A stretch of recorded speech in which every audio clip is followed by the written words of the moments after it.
Hey everyone, this is Bluejays, host of NFT Hype. NFT Hype covers the hottest projects in the NFT world, get to know their communities, and brings you down the rabbit hole of non-fungible tokens. We are sponsored by CryptoSlam. Are you an NFT collector? See where you stand on cryptoslam.io. Enjoy the show. All right, we are here, NFT Hype. Well, the hype is here, Mike. I don't know. The hype It's is back, here. baby. It's back like big time, and it never really went away, but like it definitely is back in force. And like people are buying like did somebody pay $69 million for like a Beeple on Christie today or some crap like that? Like something 69 insane. Like million. Yeah, they did. 69 million. wow.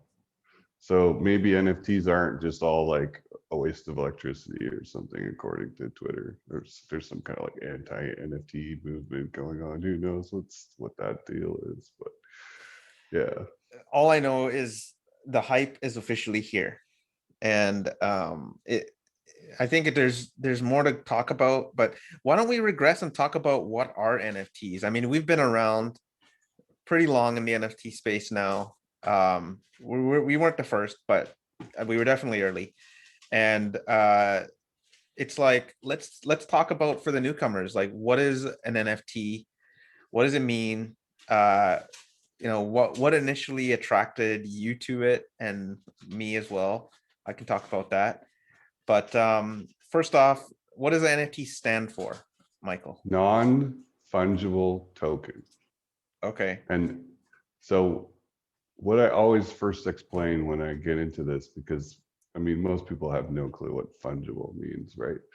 And so essentially what I say is that fungible is like the dollar or a penny or any item that's like exactly the same, has exactly the same value, and is completely homogeneous, right? And then the difference between that and an NFT is that NFT is unique, right? So it's a non-fungible token rather than like every other token in the world, which is pretty much a fungible token at this Okay. time. So would it be accurate to say that unique is non-fungible and non-unique is fungible? Yes, 100%. And I mean, really, like when it comes down to it, all an NFT is some data that somebody put together, and it probably has an image that's either recorded on chain, ideally, which is like the gold standard, but mostly on IPFS, which is also pretty good because it's a distributed file system, right? So, and as long as you retain those links, you'll never lose it. But the problem is retaining the links. Because Yeah. sometimes if people, blacklist NFTs or nobody had the IPF links in the first place, or it's not displayed in the metadata, or there's all sorts of different ways where Hey, you you could went to potentially one lose that. to NFT 201 already. Just slow down. You're so right.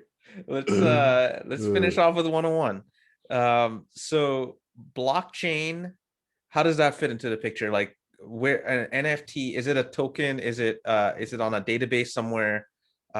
Is it on a blockchain? What would you so it's say a to somebody blockchain. brand new to this? It's just a transaction. That's it. Okay. It's a bunch of code that's linked to an item that's created by a transaction, essentially. Okay. So A going digital back, item. a digital item that lives on a distributed ledger, which is managed by the consensus of everybody in the network, and it uses blockchain technology. Did I say anything Yeah. wrong yet? No, but I think there's probably a lot of people that just were just like, what did you just say? So consensus means that everyone gets along and agrees that this is what needs to happen. And usually that consensus is formed by the block producers or the block validators or the miners, depending on the network. And they essentially earn money to send the transactions at the They, end of the day. they earn money to send a transaction, but also verify the the Authenticity. accurateness on the authenticity of the amounts, right? Correct. Okay, so if I spend $5, then everybody agrees that I spend $5, then it's on record as I spent $5. So how does that Correct. relate back to NFTs?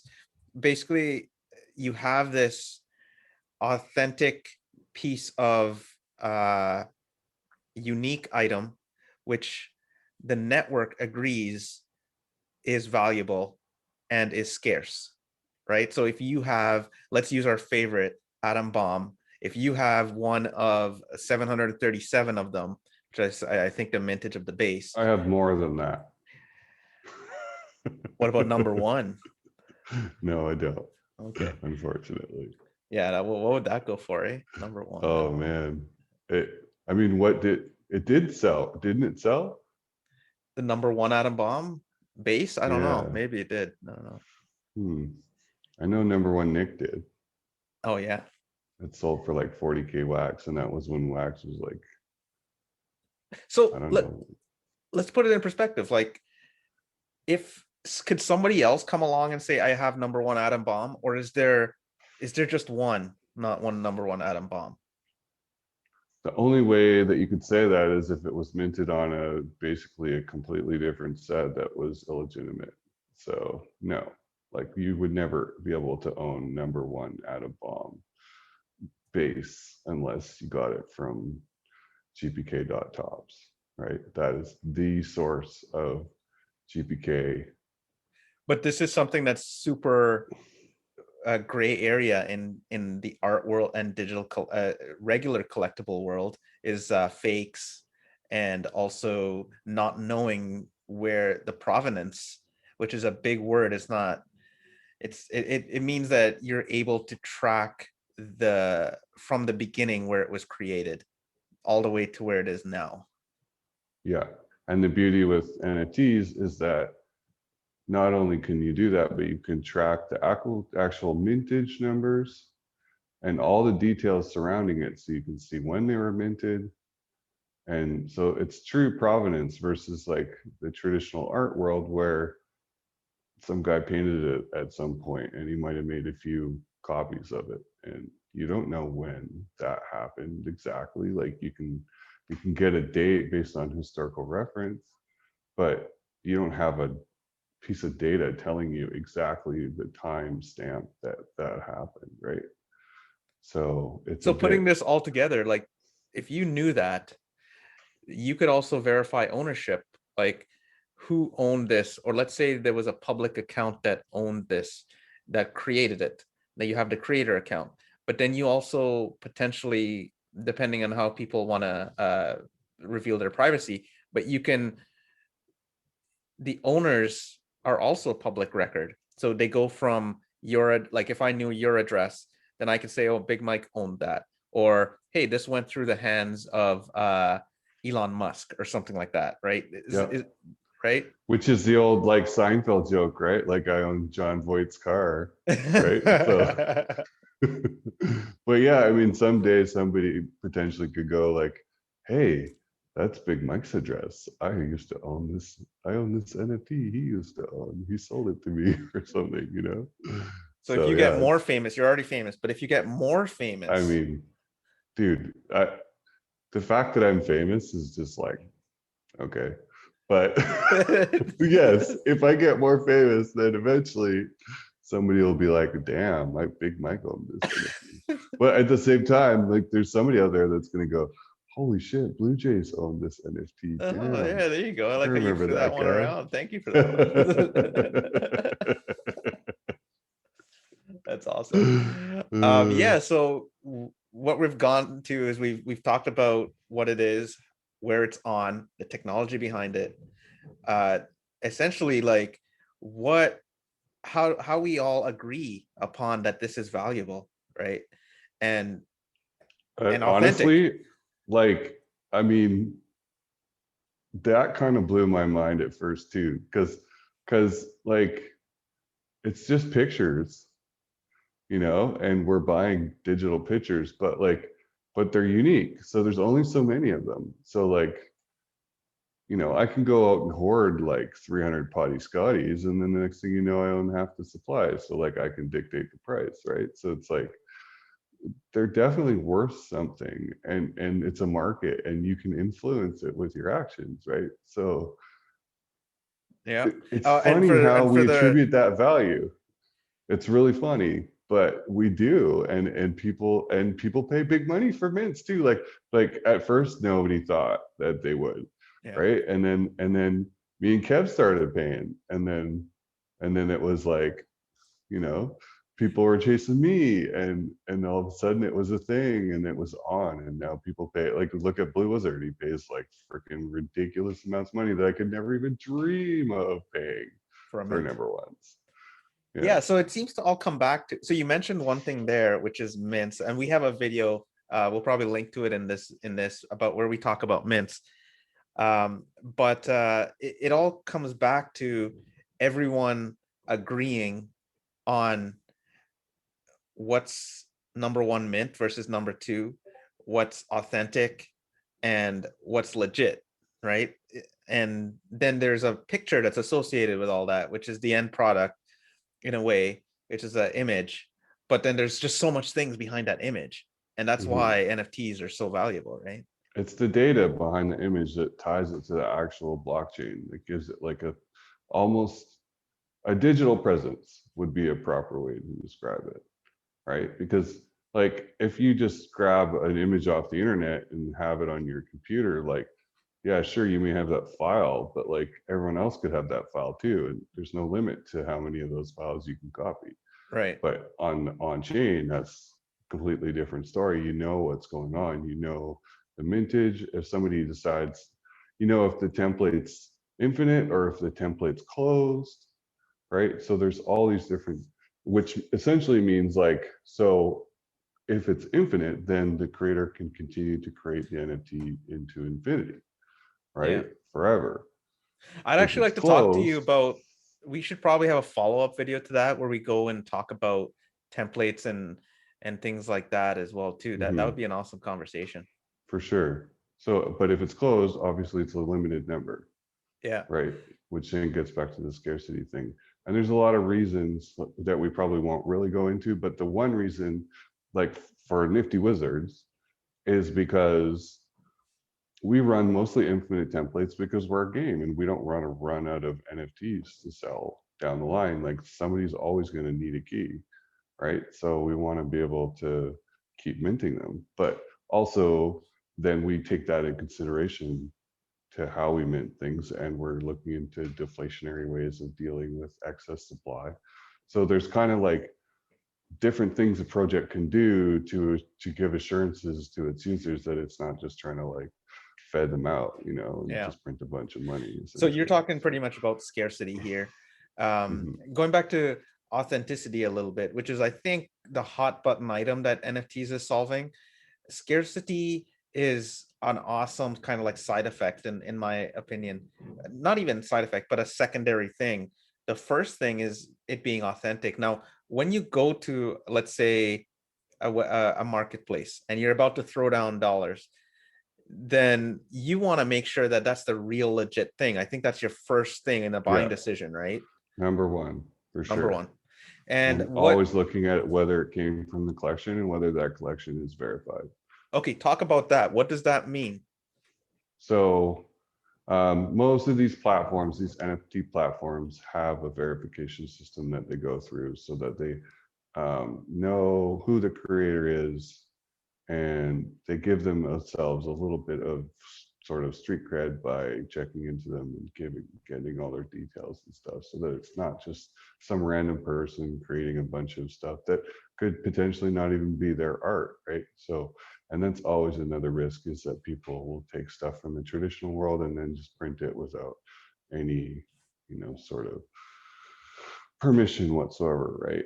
And that's something obviously we want to try and avoid, because we want to support NFT artists as well as the real world artists, and we don't want to, get into copyright issues and that kind of thing.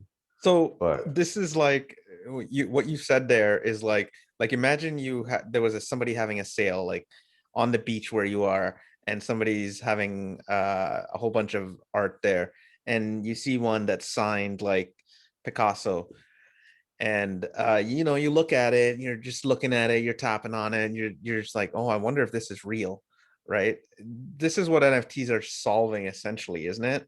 It's As like, long as you know where it comes from.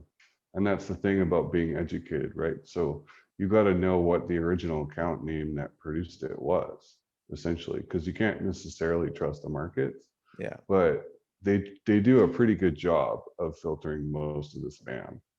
yeah, And as long as you're like an educated consumer and you know the artist that you're buying from or the game or whatever it may be, and what the original um, minting name or address or whatever it may be, because on ETH or Wax or all sorts of different chains, it's different, right? But as long as you know that originating address, essentially, because they're hmm, all addresses, you know that it's legit, right? You can trace that problem. right. So there's Can't do with transparency. a painting. Yeah, for sure. And I mean, there's plenty of people out there that try and determine the veracity of real art, but there's no actual blockchain link like there is with NFTs. Okay. So like let's say there was a equivalently valued real piece of art that you saw down at the beach, and it was signed by a artist which you thought like you really was a big fan of.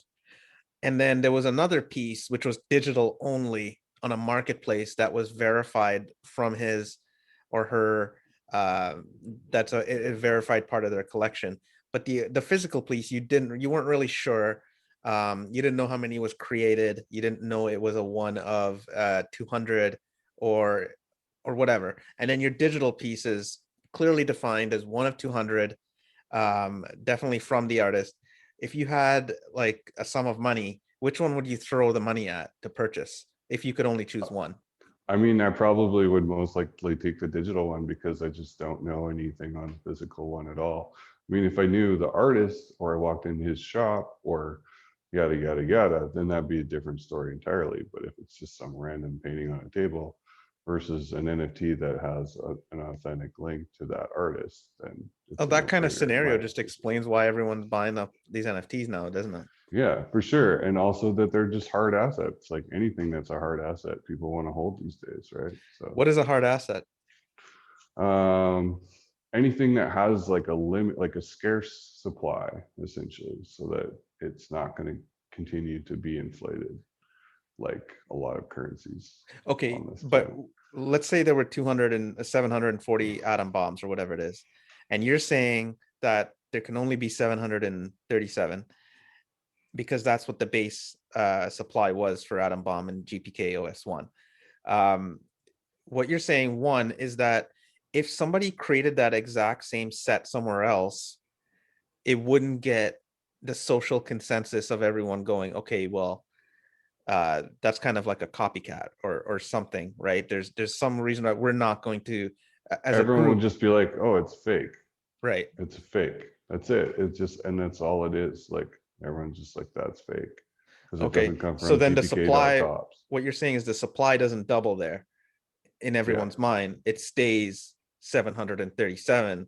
If you want one, you need to get the one that's verified. You need to get the legit one. Yeah, and I think even if like Tops, even if Tops were to go ahead and like publish stuff on another chain, it still wouldn't be the original OS1 provenance that they established on Wax last May. It just as much as you want to go print it somewhere else, I just don't see it as ever being the same. And that was kind of my thing with taking assets from Ethereum and then minting them on side chains. And it's kind of like, well, aren't you destroying a little bit of history there when you burn the original NFT, right? Hmm. And I think the answer to that, as a historian, I mean, not a historian, but someone who appreciates history and appreciates links to history, especially on the internet, to destroy any information that was once there for me is almost like a sin. So what we have now is an NFT built on a technology that no one can fudge, right? Um, we have a shared social consensus of what is real and what isn't. We have a value transfer mechanism via markets and trading, and we have what you just mentioned there is something to pull it all together is just, yeah, that's what an NFT is. And then you have the art at the end, the Mhm. actual art and design of things. So an NFT Which combines is, all of those things. and usually the art is what wins for most people, and for myself. Like if I don't like the art, then it's probably, you're not probably going to find it in my wallet generally. Oh, so you really, really like Potty Scotty? Is that the art of Potty I Scotty? love Potty Scotty, bro. Like his art is premier, like Really? top notch. You Oh should yeah. you see him at Christie's one day. I love the Perhaps, way somebody with a spectacle on their eye. I love the perhaps. way he's falling into the toilet. But Yeah. you know, the thing is about that is it was one of the earliest, like, dude, Garbage Pail Kids was outrageous at the time. Like, like it was so politically incorrect. And from a person who loves politically incorrectness, that card almost epitomized the set. You know what I mean? Because it's just like, how could they print this card? It's so, especially in the early 80s, right? And like, and they're making fun of like Hasbro dolls too at the same time, like Yeah. Cabbage Patch Kids or whatever, right? They even got sued over that. So, but one thing like Kevin mentioned to me, and I didn't even really notice it until he kind of said it, is that the color palette on the OS1 cards, all of them, is absolutely amazing. Yeah. Especially like April Showers Yeah. and like a couple of the other like really popular ones like Atom Bomb. Just like the artists that did those, and they're just so vibrant and just so, like I could look at the art on that set all day long and not get bored because there's all these like little intrinsic things that you can find that you could pick out. Like, Even even over the years, an atom bomb has become the most popular. Like you look at, it's not just a card with a guy with his head blown off. It was a art piece that was uh, present at the time, or was representing what was going on at the time with, I nuclear think, so, war. nuclear war, right? So Yeah. there was a reason why he became, not only because he was the cover figure, but it also had sort of a historical significance as well. Yeah. Yeah, for sure. And, Yeah. and that's also why Nick is super popular, because he has that sort of Dracula reference, right, to popular culture as well. And also like he was the first card in the set, so everyone loved that, of course, right? He's So the top of the barrel. I have a theory. But go ahead. No, go ahead. I was going to say on Nick, like, because in the physical cards, he was the corner card of the actual sheet of cards that they printed. Often it was very off-centered, Mm. and it was very difficult to find a centered one. So Nicks in the physical realm are even more rare, right? The Oh. like PSA 10 ones, anyways.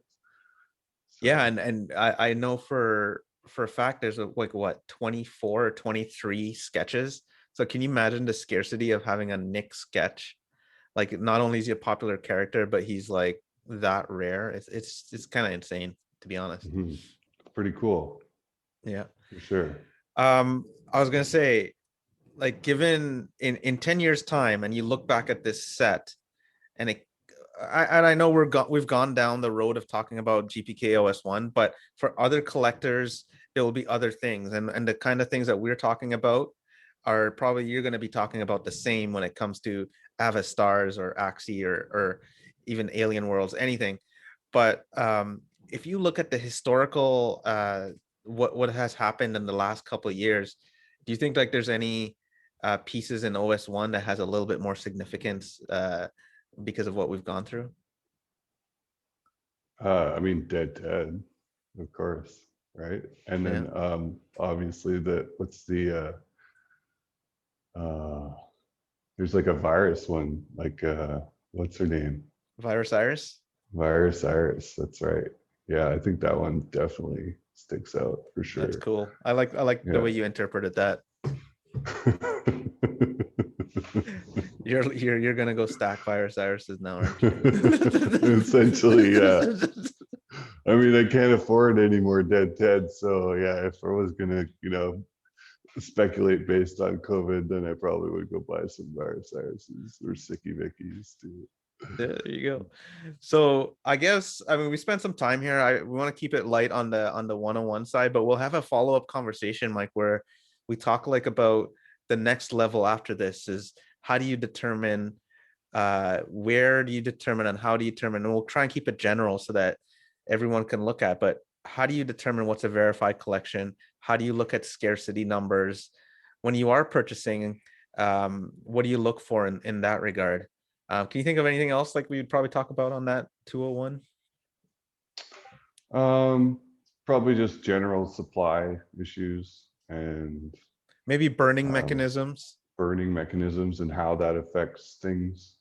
Because I mean, that's still playing out. Yeah.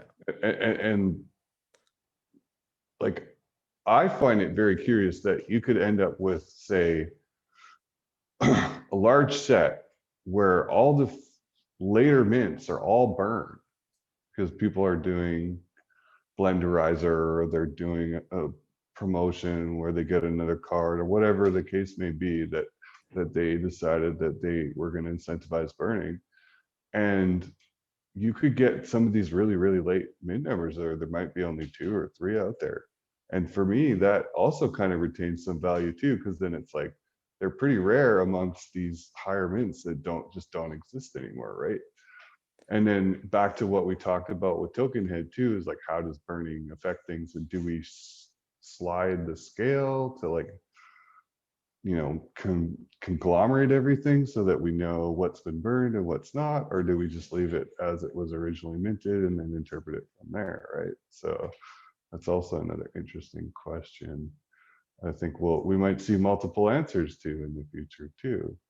Some chains might decide to do it one way, and Wax certainly so far has just opted to just leave the burn data as is, right?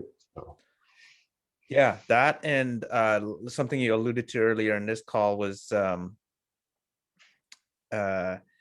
fact of I'm just sort of drawing a blank here, but yeah, you mentioned it earlier, but the on-chain versus off-chain. Oh yes, so whether or not the actual image is recorded on chain, so it's essentially immutable, and then the NFT maker can't then go and modify it after the fact. Like, say if they find an error or something, they can't fix it. Like, it's permanent, right? So that's kind of the gold standard, and like, it doesn't really exist in a lot of sets these days because it's a really difficult thing to achieve.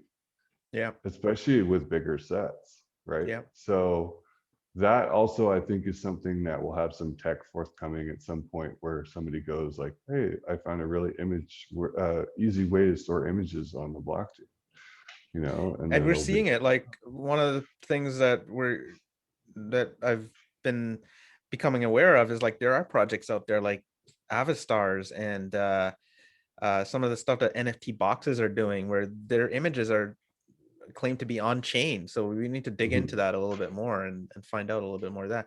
So we can talk about that in the next call as well. Cool. Well, maybe we should get Roman on for that, because I think they have a EOSIO on-chain file solution. Yeah, love to talk about options there for sure, because I think that is going to be a much bigger deal than it is now, potentially. So I agree. And the beauty of most of the NFT standards these days is you can always add attributes.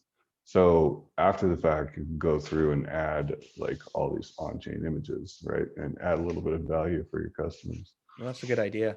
Yeah, so we'll talk about attributes as well.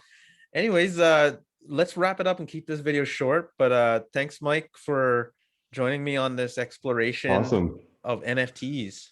It's always fun to chat, and yeah, we'll do it again soon. Okay. Peace out, everyone. Thank you for joining us. Later.